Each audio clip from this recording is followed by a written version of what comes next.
মাস আল্লাহ সুবহানাহু ওয়া তাআলা আমাদেরকে সুস্থতার সাথে সিয়াম কিয়াম পালন করার তৌফিক দান করেছে। এই জন্য রব্বুল কারীমের শুকর আদায় করে আলহামদুলিল্লাহ। দেশে প্রবাসী অবস্থান আমাদের সকল ভাই বোনের জন্য আমরা দোয়া করি আল্লাহ সুবহানাহু ওয়া তাআলা সবাইকে সুস্থ রাখেন, ভালো রাখেন, সকলের সিয়াম কিয়ামগুলোকে আল্লাহ কবুল করেন সবাইকে। পাশাপাশি আমরা যে টুটাফাটাকে আমন্ত্রণ করেছি, যতটুকু করতে পেরেছি আল্লাহ সুবহানাহু ওয়া তাআলা অতটুকুকে কবুল করুন। আমাদের অক্ষমতা, আমাদের দুর্বলতা, আমাদের অলসতা, বিভিন্ন কারণে আমরা যে কাজগুলো করতে পারি না, আল্লাহ আমাদেরকে সেজন্য ক্ষমা করুন। সবাই করে মায়ের রমজান আমাদের কাছ থেকে বিদায় নিচ্ছে। এই পর্যায়ে এসে আমাদের আত্মসমালোচনা করা দরকার যে মায়ের রমজান আল্লাহ সুবহানাহু ওয়া তাআলা যে উদ্দেশ্যে মায়ের রমজানের সিয়ামকে ফরজ করেছে, সেই উদ্দেশ্য অনুযায়ী আমরা কতটুকু অর্জন করতে পেরেছি।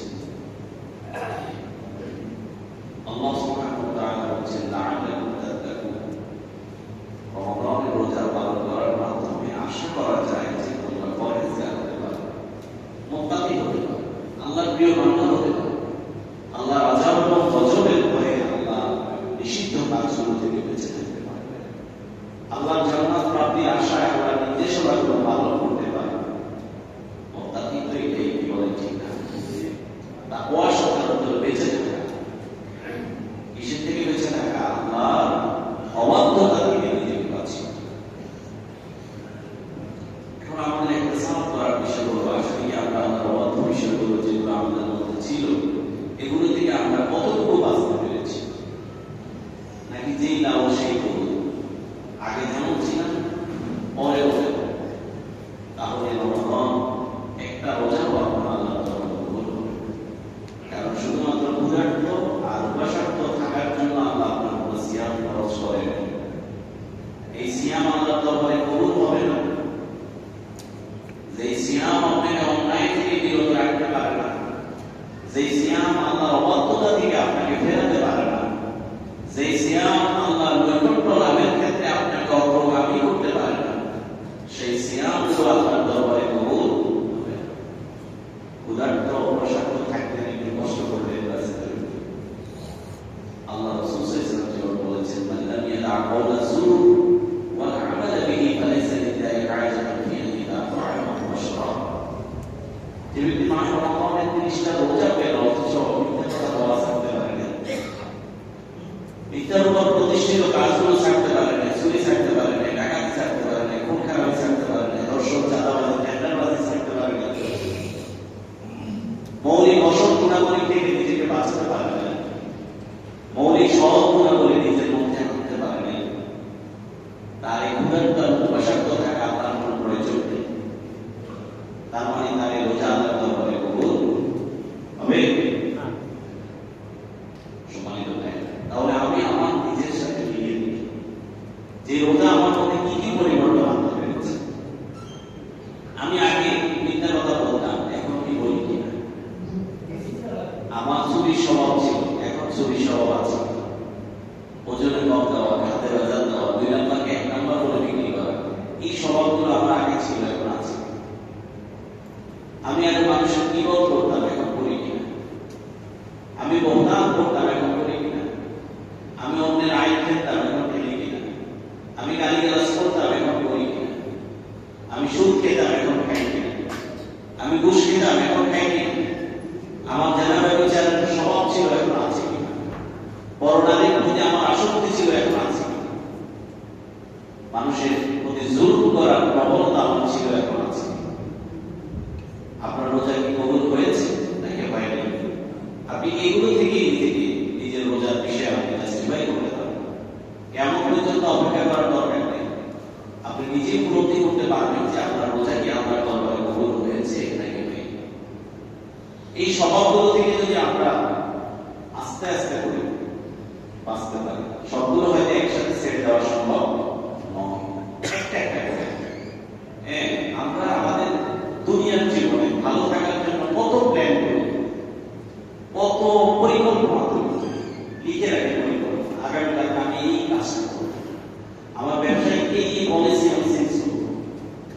হ্যাঁ, অনেকগুলো প্ল্যান আমরা করি দুনিয়ার জীবনটাকে সুন্দর করার জন্য, কিন্তু আখিরাতের জীবনের ব্যাপারে আমরা উদাসীন।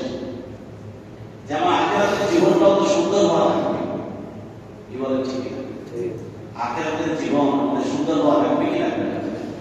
কারণ সেই আখিরাতের জীবনের জন্য আপনি কি করছেন, আপনার আমার কি চেষ্টা, কি প্ল্যান, কি পরিকল্পনা আপনারা করছেন, সেই ক্ষেত্রে আমরা উদাসীন। রমাদান আসছে আর যাচ্ছে, কিন্তু আমাদেরকে পরিবর্তন করতে পারছি। আমরা যেমন ছিলাম তেমনই আছি, আমাদের মধ্যে কোনো পরিবর্তন।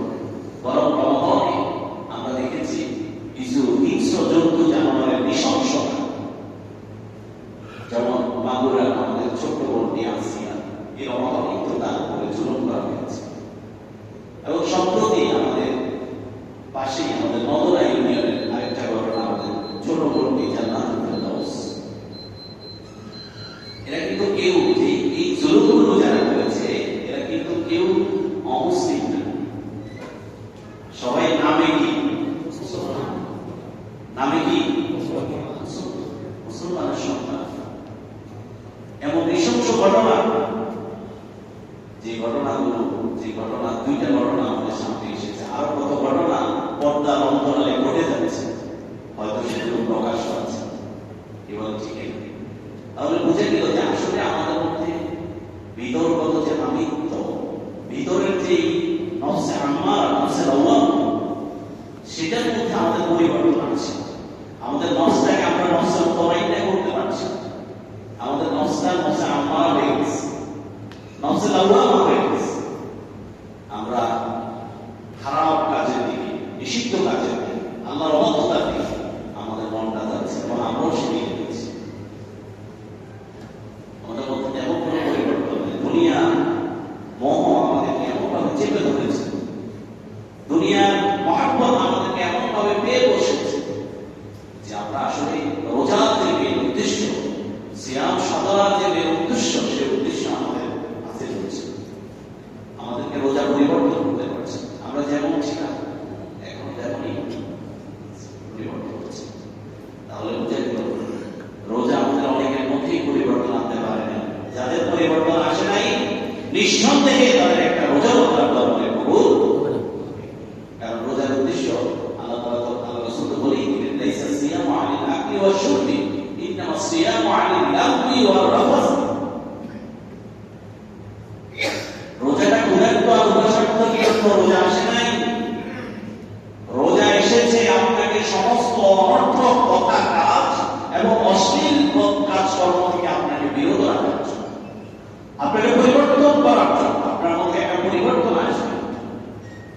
কিন্তু আফসোসের বিষয়, মুসলমানদের মধ্যে যে পরিবর্তন আজকে আসছে, মুসলমানরা যাচ্ছে না, মুসলমানরা আল্লাহর অবাধ্যতা থেকে বেরিয়ে আসতে পারছে না, মুসলমানরা আল্লাহর নৈকট্য লাভের জন্য তাদের কোনো চেষ্টা ফিকির নাই। সম্মানিত ভাইয়েরা, মাহে রমাদান পুরোটাই হলো মাগফিরাত, পুরোটাই হলো নাজাত। সে মাগফিরাত আর নাজাত যদি কেউ অর্জন না করতে পারে, তার জন্য সেই তার চেয়ে বড় হতভাগা পৃথিবীতে আর কেউ। রমাদান এসেছে আপনার গুনাহগুলোকে নিঃশেষ করে দেওয়ার জন্য। যেমন রমজান শব্দ থেকে রমাদান শব্দ, রমজান মানে হলো জ্বালিয়ে দেওয়া, পুষ্পাঙ্কিত করে দেওয়া, কোনো কিছু নিশ্চিত করে দেওয়া, নিঃশেষ করে দেওয়া। তাই রমাদান শব্দটাকে, এই শব্দটা কেন আনা হয়েছে? আনা হচ্ছে এই জন্য যে আগুন যেভাবে যে কোনো জিনিসকে জ্বালিয়ে পুড়িয়ে নিঃশেষ করে দেয়, ঠিক তেমনি ভাবে রমাদান একজন সায়েমকে, একজন রোজাদারের জীবনের সমস্ত গুনাহগুলো নিঃশেষ করে দেয়। দেখেন, রমাদানের পুরো প্ল্যানটা কিন্তু ক্ষমা প্রাপ্তির জন্য। আপনি যে রোজা রাখলেন, কেন রোজা রাখলেন? আল্লাহ রাসূল কি বললেন? মান সামা রমাদান ঈমানান ওয়া ইহতিসাবান গুফিরা লাহু মা তাকাদ্দামা মিন যামবি। যে ব্যক্তি রোজা রাখলো পূর্ণ বিশ্বাস এবং আত্মসমালোচনার সাথে, মানে একবারে হক আদায় করে রোজা রাখলো, আল্লাহ তার পিছনের জীবনের গুনাহগুলোকে মাফ করে দেন। সুবহানাল্লাহ। দেখেন, রমাদানে কিয়ামুল লাইল আপনি করলেন, কেন করলেন? দেখেন, আল্লাহ রাসূল বলছেন, মান কামা রমাদান ঈমানান ওয়া ইহতিসাবান গুফিরা লাহু মা তাকাদ্দামা মিন যামবি। আপনি কিয়ামুল লাইল করেছেন বা ওই নামাজ পড়েছেন,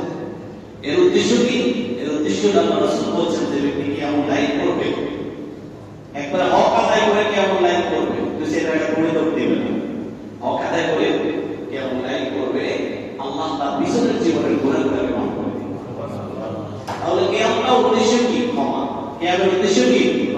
ক্ষমা। শুধু কিয়াম না, লাইলাতুল কদরের ব্যাপারে কি বলা হচ্ছে? অন ক্বামা লাইলাতুল কদরি ঈমানান ওয়া ইহতিসাবান গুফিরা লাহু মা তাকাদ্দামা মিন যামবি। লাইলাতুল কদরের ব্যাপারে এটাই বলা হয়েছে যে লাইলাতুল কদরের মাধ্যমে আল্লাহ বান্দার পিছনের জীবনের গুনাহগুলো কি করে দেন?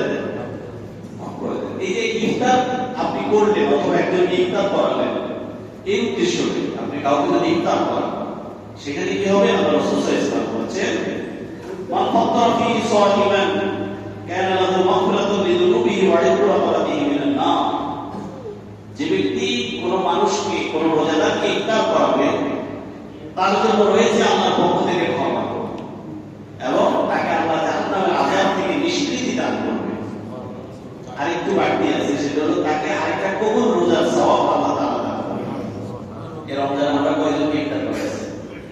অনেকে আছেন দেখা যাবে নাই, জিরো। কয়জনকে ইফতার করেছে? এখন তো ফতোয়া শেষ নেই, কত ফতোয়া দেওয়া হয়।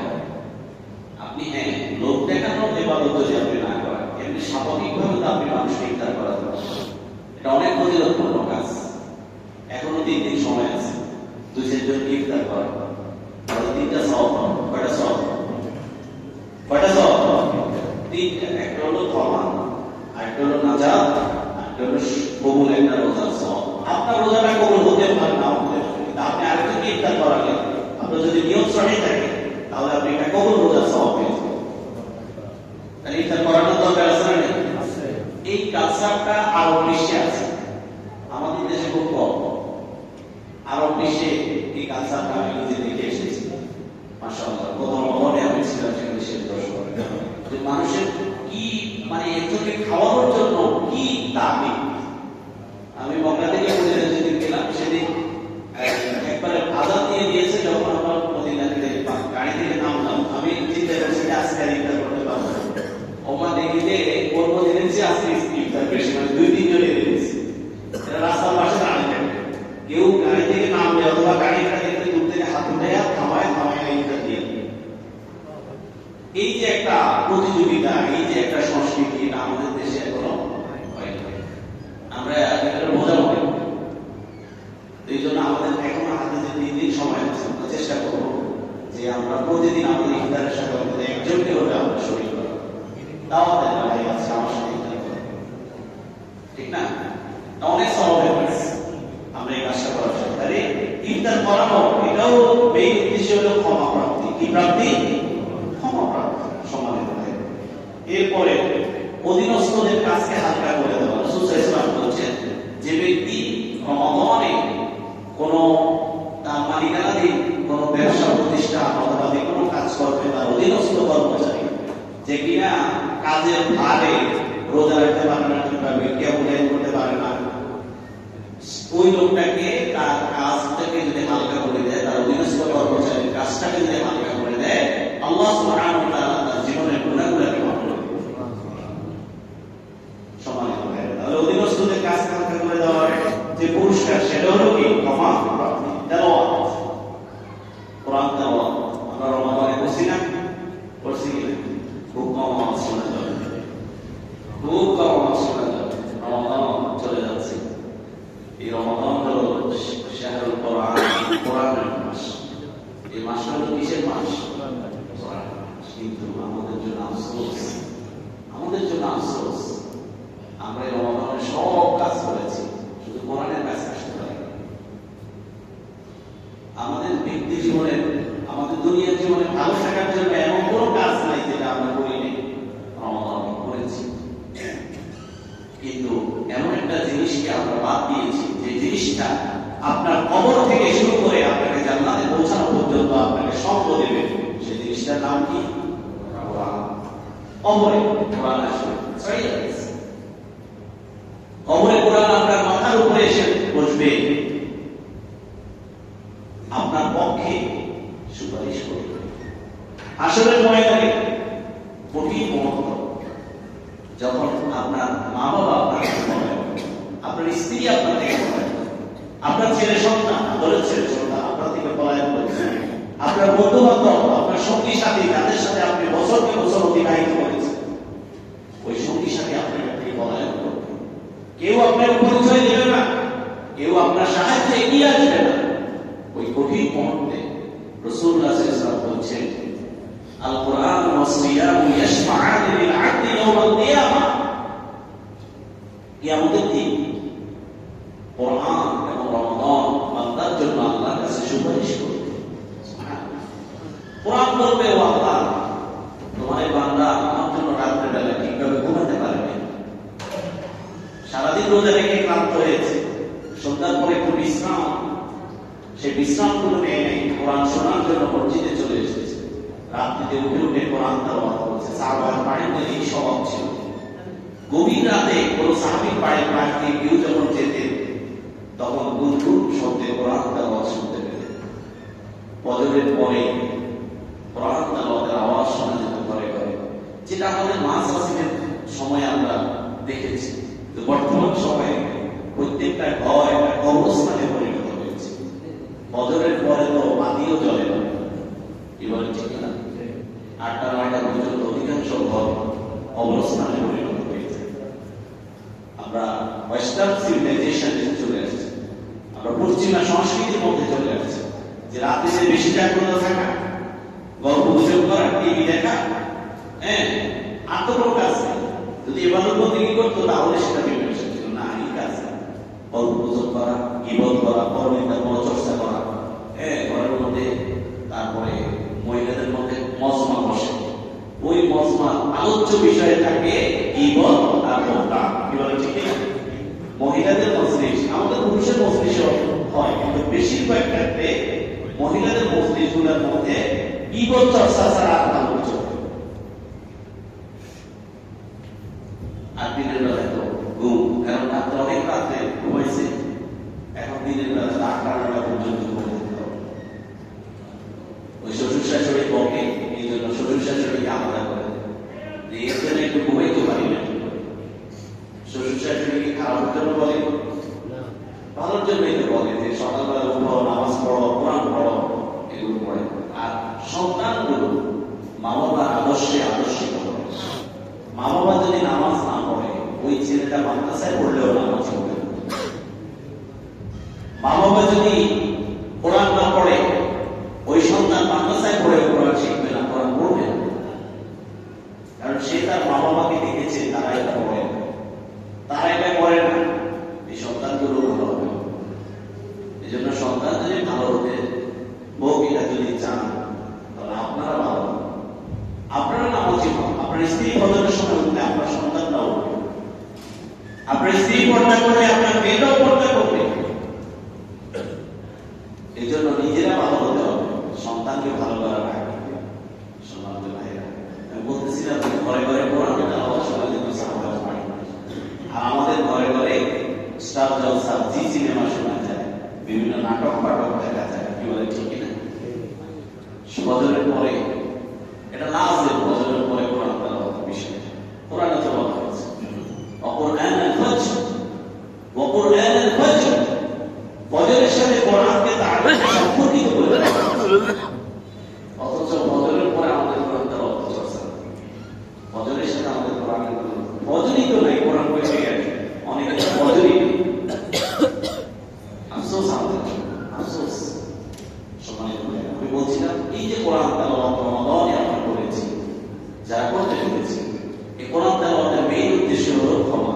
কোরআন তেলাওয়াতের মেইন উদ্দেশ্য কি? ক্ষমা। কারণ এই কোরআন তার জন্য সুপারিশ করে তাকে ক্ষমা, তার জন্য ক্ষমা নিয়ে তাকে জান্নাতে পৌঁছে দেবে এই কোরআন। সুবহানাল্লাহ। সম্মানিত ভাইরা, আমরা দেখতে পেলাম যে আমাদের যত কাজ, সকল কাজ, যেমন লাইলাতুল কদরে রাসূলের শেখানো দোয়া, যে দোয়াটা আমরা গতকালকে আমরা পড়েছি, এর আগে গত জুমায় আমি শেখানোর জন্য চেষ্টা করছি। আল্লাহুম্মা ইন্নাকা আফুউন তুহিব্বুল আফওয়া ফা'ফু আন্নী। আল্লাহুম্মা ইন্নাকা আফুউন, যদি ব্যক্তিগতভাবে পড়ে, আমভাবে পড়লে ফা'ফু আন্না, ঠিক আছে? ব্যক্তিগতভাবে পড়লে ফা'ফু আন্নী। আল্লাহুম্মা ইন্নাকা আফুউন তুহিব্বুল আফওয়া ফা'ফু আন্নী।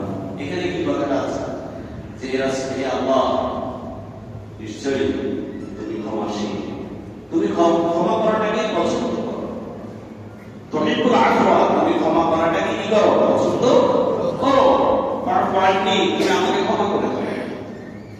তাহলে এই লাইলাতুল কদরের রাসূলের শেখানো এই দোয়ার মধ্যেও কি আছে? ক্ষমা কি আছে?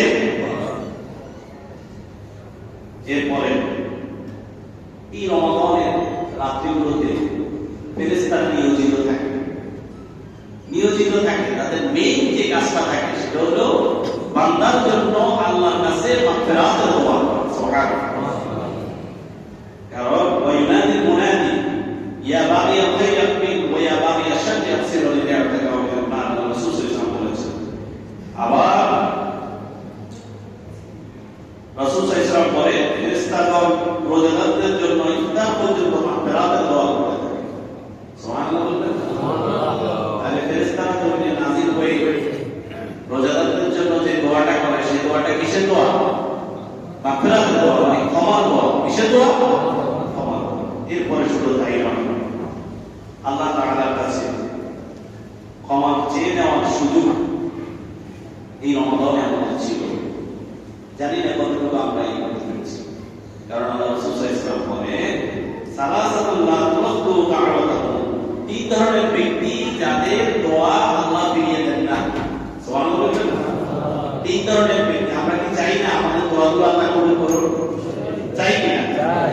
তাহলে আমরা এই তিনটা কোয়ালিটি যদি অর্জন করতে পারি তাহলে আমাদের দোয়া অবশ্যই আল্লাহ কবুল করবেন।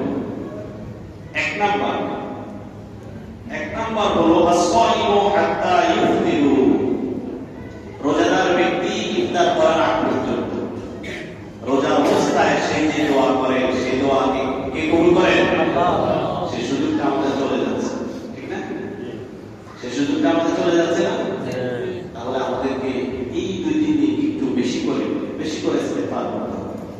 কি রাজি আছে কিনা? ইনশাআল্লাহ। বেশি করে ইস্তেগফার করতে হবে। দুই নম্বর ওয়াল ইমামুল আদিল, ন্যায়পরায়ণ শাসক। আমাদের দেশে যারা মুসলিম ন্যায়পরায়ণ শাসক এখন আমাদের পাওয়া যায় না। যার সাথে কোরবানি করি সে কি দেয়? যাকে বসায় সে আমাদের উপর জুলুম করে। আর এটার মূল কারণ হলো মানব রচিত আইন। এটা ব্যক্তির দোষ না, এটা হলো সামগ্রিক দোষ। মানুষের তৈরি করা আইন দিয়ে আমরা শান্তি করছি। এই মানুষের তৈরি করা আইন দিয়ে কেমন পর্যন্ত চেষ্টা করে শান্তি আসবে? এখানে পার্থক্য আছে, এখানে আইনের মানফেজ আছে। ব্রিটিশের তৈরি করা আইন, এই আইনের মানফেজ আছে, বেঁচে দেওয়ার সুযোগ আছে। আছে না? নাই? নাইলে আসিয়া বাগুড়া আমাদের ছোট বোনটা তথ্য প্রমাণ আছে কি? আছে। সব কিছু, মানে যে আসামি সেও তো অস্বীকার করে না, সেও তো সব হচ্ছে ভাই আমরা করছি। তাহলে এরপরেও কেন 180 কার্যদিবস থাকবে? আমাদের দেশীয় আইনের কারণে, ব্রিটিশের তৈরি করা আইনের কারণে, যে আসামিকে 180 কার্যদিবস তাকে সুযোগ দিতে হবে। আর এত সুযোগের দরকার কি? সে যে অপরাধ করেছে সেও তো স্বীকার করছে, আর ব্যক্তিও তো এগুলো বলে গিয়েছে। তার মানে সেখানে থাকা অবস্থা সচক্ষে দেখা ব্যক্তিও তো সেটা সাক্ষ্য প্রমাণ দিয়েছে। তাহলে আর কি প্রমাণের দরকার? আরো কেন 180 দিন লাগবে? তার মানে হলো আসামিকে বাঁচিয়ে দেওয়ার জন্য বিভিন্ন রকমের যুক্তি উপস্থাপন এবং বিভিন্ন রকমের মানে ফন্দি বের করা। কি বলে? ঠিক আছে। এই আইনে আসলে শান্তি আসবে না যদি কোরআনের আইন থাকতো। তাহলে তার তো মোটামুটি তথ্য প্রমাণ পাওয়াই গেছে। কি করতে হবে? তাকে নাভি পরিমাণ মাটির নিচে পুঁতে চতুর্দিক থেকে পাথর নিক্ষেপ করে হত্যা করবে। একটা হত্যা যদি হতো, ওই আসিয়ার ঘটনা ঘটলে আসিয়ার হত্যার বিচারটা যদি কোরআনের আইন দিয়ে হতো তাহলে নবনারী ঘটনা হতো। কি বলে? ঠিক কিনা? ওই কুলাইকা সাহস করতো না। এখন দেখতেছে আইনের পার্থক্য তো আমরা বেঁচে যাচ্ছি, আমরা কোপ করছি বেঁচে যাচ্ছি, আমরা সন্ত্রাস করছি, ইত্যাদি চাঁদাবাজি করছি, সব কিছু থেকে আমরা খালাস হয়ে যাচ্ছি। আমাদের কোনো অসুবিধা নেই। তাহলে আমি বলতেছিলাম যে আল্লাহর আইন না থাকার কারণে আসলে আমাদের শান্তি আসে না। এই কারণে বলছি আমাদের দেশে আসলে ইমামুল আদিল, ন্যায়পরায়ণ শাসক আসলে আসার সুযোগ নেই যতদিন না কোরআনের আইন আসবে। কোরআনের আইন না আসা পর্যন্ত ন্যায়পরায়ণ শাসক আমাদের দেশে চিন্তা করা, কল্পনা করার কোনো সুযোগ নেই। সম্মানিত ভাইয়েরা, এরপরে তাহলে 2 নম্বর ব্যক্তি দোয়াকে আল্লাহ ফিরিয়ে দেন না, কবুল করেন, সেটা হলো ন্যায়পরায়ণ শাসক। আর 3 নম্বর হলো দাওয়াতুল মাজলুম, মজলুমের আহ্বান, মজলুমের ফরিয়াদ। যারা জুলমের শিকার, এখানে মুসলমানের কথা বলা হয়নি, মুসলিম অমুসলিম নির্বিশেষে পৃথিবীর যে কোনো প্রান্তে যে কোনো ব্যক্তি যখন জুলমের শিকার হবে আর ওই ব্যক্তি আল্লাহর কাছে ফরিয়াদ করবে, আল্লাহ তার দোয়াকে অবশ্যই কবুল করবে। এজন্য মুআয ইবনে জামালকে ইয়ামেনের শাসক হিসেবে পাঠানোর পূর্বে রাসূল সাল্লাল্লাহু আলাইহি ওয়াসাল্লাম তাকে সতর্ক করেছিলেন, ইত্তাকি দাওয়াতাল মাজলুম ফাইন্না লাইসা বাইনাহু ওয়া বাইনাল্লাহি হিজাব। ও মুআয, তুমি মজলুমের ফরিয়াদ থেকে নিজেকে বাঁচিয়ে রাখো, কারণ মজলুম এবং আল্লাহ এর মাঝখানে কোনো পর্দা নাই। তার মানে মজলুমের দোয়া বদোয়া ডিরেক্টলি কবুল হয়েছে। তাহলে 3 ধরনের ব্যক্তি যাদের দোয়া আল্লাহ ফিরিয়ে দেন না। 1 নম্বর হলো রোজা অবস্থা, ইফতারের আগ পর্যন্ত রোজা অবস্থায় বান্দা যে কোনো দোয়া করে, আল্লাহ আমাদের থেকে এই সুযোগটা নিয়ে যাচ্ছে, কি বলে ঠিক না? তবে সুযোগ চলে যাচ্ছে না, সুযোগ আরো আছে, আমরা তো সেই সুযোগ কাজে লাগাই না।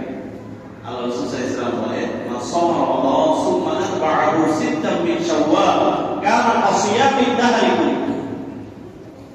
আল্লাহ রাসূল বলে, কেউ যদি রমাদানে 30টা রোজা রাখে, এরপরে শাওয়াল মাস, রমাদানের পরে তো শাওয়াল মাস, এই মাসে আরো 6টা রোজা রাখবে, সে যেন টানা 1 বছর রোজা রাখে।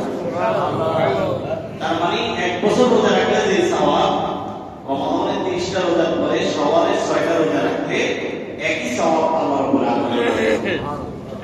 এরপর আরো রোজা আছে না? আছে না? প্রতি সপ্তাহে সোমবার বৃহস্পতিবার রোজা আছে, আইয়ামে বীজের রোজা আছে, আছে কি না? আছে কি না? মুহররম মাসের রোজা আছে, আছে কি না?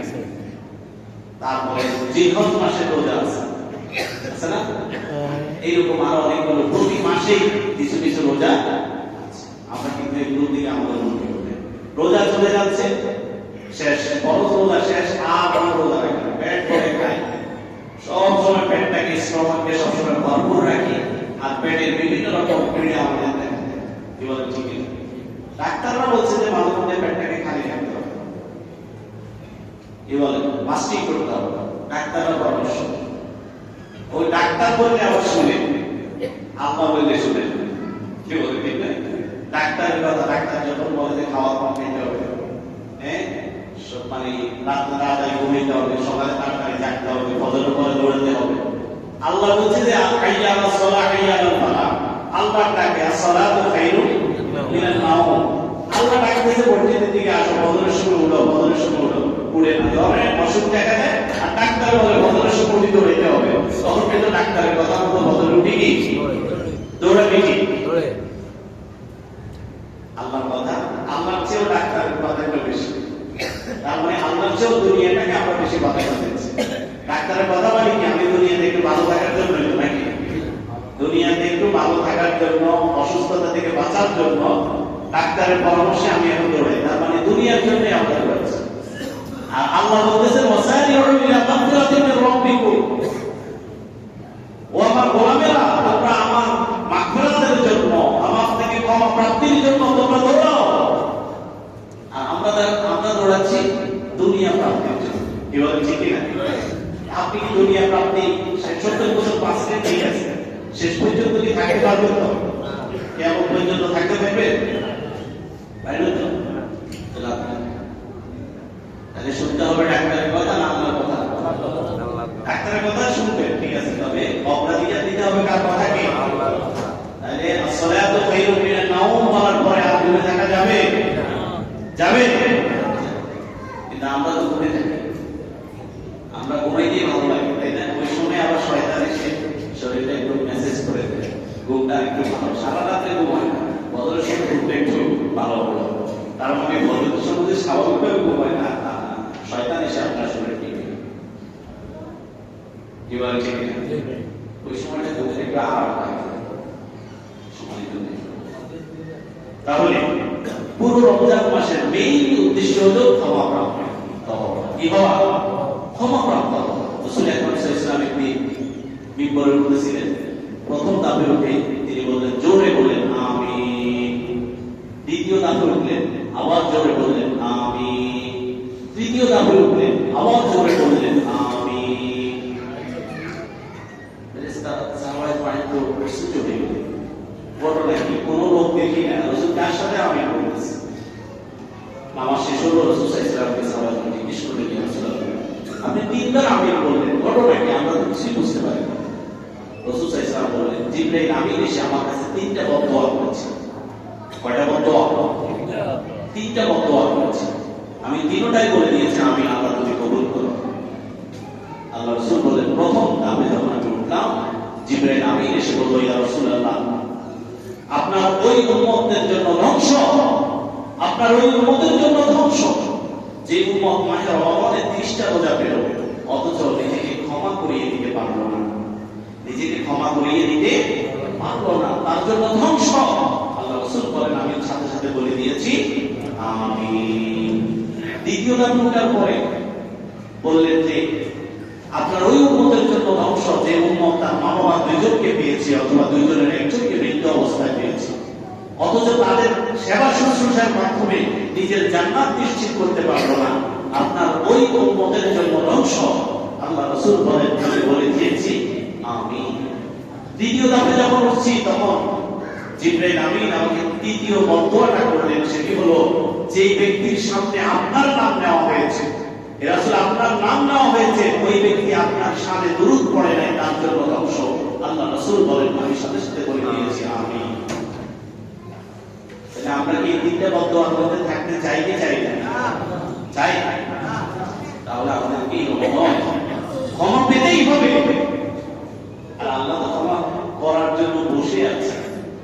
আল্লাহ ক্ষমা করার জন্য বসে আছে। আল্লাহ তো বলতেছেন, قل يا عبادي الذين صبروا على أنفسهم لا تقنطوا من رحمة الله إن الله يغفر الذنوب جميعا। আল্লাহ তো বসে আছে। আল্লাহ বলতেছে, বান্দা তুই নিরাশ হইস না, হতাশ হইস না, যত অপরাধী করছ শয়তানের প্ররোচনায় পড়ে, শয়তান তোকে জাহান্নামের নিকটে নিয়ে যাওয়ার পরে তুই যদি আমাকে একবার আল্লাহ বলে ডাকস, আমি তোকে সেখান থেকে জান্নাতে পৌঁছে দেব। শয়তান কি আমাদের উপর সফল হওয়ার সুযোগ আছে নি? আমার আল্লাহর দয়া, আল্লাহর গজবের উপরে আল্লাহর দয়া বিজয়ী হয়েছে, অতএব আমাদের নিরাশ হওয়ার কোনো সুযোগ নাই। আমরা অনেকে আছি নিজেরা দোয়া করি না, হুজুর বলেছে হুজুর আমরা দোয়া করি। ভাই আপনি আপনার প্রতি এত হয়ে নিরাশ হয়ে হতাশ হয়ে কনফিডেন্স নাই, বিশ্বাস রাখেন আল্লাহর উপরে, আল্লাহ আপনাকে ক্ষমা করবে, আল্লাহ আপনার দোয়া কবুল করবে, আল্লাহ আপনার কথা শুনবে, কারণ আল্লাহ আপনি আপনার গোলাম। আপনি তো লা ইলাহা ইল্লাল্লাহ বলেছেন, আপনি তো নবী মুহাম্মদ রাসূলুল্লাহ সাল্লাল্লাহু আলাইহি ওয়াসাল্লামকে স্বীকার করেন। আল্লাহ অনেক বান্দা আছে যারা আল্লাহকে মানে না, রাসূলকে মানে না, আল্লাহকে রব হিসেবে মানেন, কি বলেন ঠিক কিনা, হয়তো নামাজ পড়েন না, হয়তো রোজা রাখেন না, হজ করেন না, যাকাত দেন না, হয়তো অনেকগুলো আপনার ভুল আছে, ভুল করেছেন, আপনি হয়তো দর্শন করেছেন, চিন্তায় চাঁদাবাজির সাথে আপনি জড়িত আছেন, কিন্তু আপনার তো দুইটা বড় গুণ আছে, সেজন্য আপনি আল্লাহকে রব হিসেবে মানেন, নবী মুহাম্মদ সাল্লাল্লাহু আলাইহি ওয়াসাল্লামকে শেষ নবী হিসেবে আপনি মানেন, কি বলেন ঠিক কিনা? এই দুইটা বড় গুণ তো আপনার আছে, অতএব আপনি নিরাশ হওয়ার কিছু নেই। আল্লাহ রাসূল তো বলে দিয়েছেন, মান ক্বালা লা ইলাহা ইল্লাল্লাহ ফাদাখালাল জান্নাহ, যে ব্যক্তি মুখে একবার লা ইলাহা ইল্লাল্লাহ ঈমানের সাথে বলবে, আল্লাহ তাকে জান্নাতে প্রবেশ করাবে। সুবহানাল্লাহ। অতএব নিরাশ হওয়ার কিছু আছে?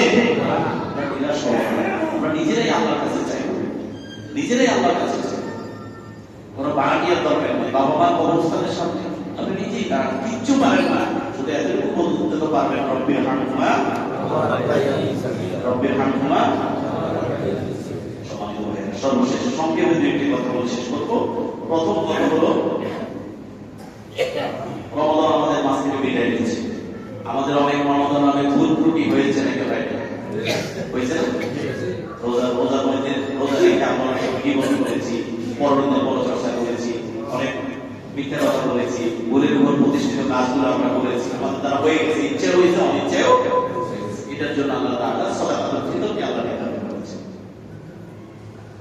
এটা হলো মূলত আমাদের কাফারা, আমাদের যে ভুল ত্রুটি হয়েছে রমাদানের কাফারা। এটা হলো এর মাধ্যমে আল্লাহ তাআলা গরিব দুঃখী কিছু খাবারের ব্যবস্থা করেন। এই কারণে সাদাকাতুল ফিতর আমরা এর আগে আলোচনা করেছি, সর্বনিম্ন 110 টাকা যদি গম পাটা দিয়ে দেন, তাহলে অর্ধ সা হিসেবে আপনার কত আসে? 110 টাকা আছে। এরপরে আপনারা যারা ধনী আছেন তারা আল্লাহর হস্তে গমের দিকে তাকিয়ে থাকেন। আপনারা মানে জব, যেমন জব হলো কি ভুট্টার দামটা আরেকটু বেশি। এরপরে কিসমিস আছে, খেজুর আছে, পনির আছে, হ্যাঁ, এগুলো যে কোনো একটা দিয়ে আপনারা ভালোটা চিন্তা করেন। আপনারা যারা ধনী আছেন আল্লাহ আপনাদেরকে সম্পদশালী করেছেন, আপনারা 110 টাকার দিকে তাকায় থাকিয়ে না, নিম্নটা দিয়ে না। আপনি খেজুর যে টাকায় খান, ওই খেজুরের এক চা পরিমাণ খেজুরের মূল্য 350 টাকা আসে সম্ভবত। যদি 700 টাকা ধরা হয় তাহলে 350 টাকা, আপনি 350 টাকা করে দেবেন। আল্লাহ রাব্বুল আলামিন আপনার সম্পদে বারাকাত দান করুন। আমরা মানে ধনী গরিব সবাই পড়ে, শুধু ওই নিচে কোনটা আছে ওদের সর্বপ্রথম কোনটা ওইটা দেওয়ার চেষ্টা করেন। আপনি বেশিটা দেন, আপনি যদি ভালো কিছু করেন বেশি দেন, তাহলে আল্লাহ আপনাকে প্রতিদান দিতে পারেন কি পারেন না? দিবেন কি না? এই জন্য আপনি বেশিটা করার চেষ্টা করেন, আল্লাহ আপনাকে বাড়িয়ে দেবেন ইনশাআল্লাহ। আর সেটা ঈদুল ফিতরের আসার আগেই আপনাকে পরিশোধ করতে হবে। এই জন্য আপনারা যারা এখনো দেন নাই অতি সত্তর দিয়ে দেওয়ার জন্য। আর এখানে আপনার পরিবারের সবাই, যে ছেলেটা মানে শাওয়াল মাসের আগে, শুভেচ্ছা থেকে আগে জন্মগ্রহণ করেছে, ওরও সাদাকাতুল ফিতর দিতে হবে। বুঝতে পারছেন? পরিবারের সবাই থেকে পক্ষ থেকে আপনি পরিবারের প্রধান হিসেবে দিবেন। আর এখানে আমাদের সমস্যাও আছে, যারা সাহেব, যারা নিতে চায় তাদেরও সমস্যা আছে। কি বলে? ঠিক দেওয়া উচিত হলো, যেমন একটা পরিবারকে আপনি সেমাই, চিনি, জামা কাপড় দিয়ে সুন্দর, আপনার যে টাকাটা আসবে ওই টাকাটা আপনি সুন্দর এটা করে দিতে পারেন। আমাদের সমস্যা হলো ওই আসে অনেক আছে, আমরাও বা কি করবো, তখন 5 টাকা 10 টাকা দিয়ে যাই। কি বলে? এই জন্য আসলে সিস্টেম হলো একটা পরিবারকে আপনার যা আছে ওইটা দিয়ে যদি একটা পরিবার সুন্দর করে তার ঈদটাকে সে সুন্দর করে উদযাপন করতে পারবে আপনার সাথে, এরকম করে দিতে পারলে এটা সর্বোত্তম। আমরা এটা বাংলাদেশের প্রেক্ষাপটে এখন এটা পাচ্ছি। কি বলে? ঠিক। তো তারপরে এখন এইভাবে চলছে, ওইভাবে করে চালাবো, কিন্তু শেষ করে দিতে হবে। কেমন? আরেকটা হলো ঈদের দিনের আগে তার কথা হবে আপনাদের সাথে। ঈদের দিনের কিছু সুন্নত আছে, রাসূল সাল্লাল্লাহু আলাইহি ওয়াসাল্লাম যে সুন্নতগুলো করেছেন সেটা হলো ঈদুল ফিতরে একটু দেরিতে আর ঈদুল আযহা একটু তাড়াতাড়ি করা। ঈদুল ফিতরটা একটু দেরিতে আর ঈদুল আযহাটা কি তাড়াতাড়ি করা। তার কারণ হলো ঈদুল আযহার পরে আমাদের কিছু কাজ আছে, কোরবানি করা, আমাদের কাজগুলো আছে, এর জন্য এটা তাড়াতাড়ি করা। ঈদুল ফিতরটা একটু অপেক্ষাকৃত দেরি করা। দেরি করার অর্থ এটা না একদম 8টা 9টা 10টা বানানো, এটা মানে একটু শুভেচ্ছা দিতে পরে একটু দেরি করা। আর রাসূল সাল্লাল্লাহু আলাইহি ওয়াসাল্লাম যাওয়ার সময় উনি বেজর সংখ্যায় খেজুর খেতেন, এটা সুন্নাত। বেজর সংখ্যায় খেজুর খেতেন। খেজুর যদি না থাকে আপনি কোনো মিষ্টান্ন আগেই বলে রাখবেন, ঘরে কিছু মিষ্টান্ন রেডি করার জন্য, হালকা একটু মিষ্টান্ন খেয়ে বের হবেন। আবার ঈদুল আযহাতে খালি পেটে যাবেন। এরপরে এক রাস্তা দিয়ে চেষ্টা করা দরকার। আমাদের অনেকেরই বিকল্প রাস্তা আছে, এক রাস্তা দিয়ে যাওয়া, এক রাস্তা দিয়ে আসা, এরকম কোনো প্ল্যান যদি থাকে, সুযোগ থাকে, এটা করা। আর 3 নাম্বার হলো বেশি বেশি করে তাকবীর বলা। আল্লাহু আকবার, আল্লাহু আকবার, লা ইলাহা ইল্লাল্লাহ, আল্লাহু আকবার, আল্লাহু আকবার, ওয়ালিল্লাহিল হামদ। সুন্দর জামা পরে যান, যতটুকু সম্ভব। আপনার সামর্থ্য না থাকলে পুরাতন যে জামাটা সেটাকে সুন্দর করে ইস্ত্রি করে সুন্দর করে রাখবেন। সুন্দর জামা মানে এই দিনে একটা আনন্দ প্রকাশ করার জন্য এই কাজগুলো করা।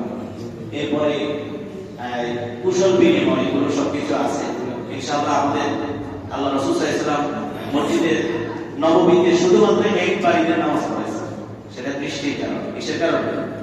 আর নাইলে মসজিদে নববী ছেড়ে রাসূল সাল্লাল্লাহু আলাইহি ওয়াসাল্লাম লোকালয় ছেড়ে উন্মুক্ত ময়দানে রাসূল সাল্লাল্লাহু আলাইহি ওয়াসাল্লাম সবসময় নামাজ পড়িয়েছে, যেগুলো ঈদগাহ হিসেবে এখন আমরা বলে থাকি।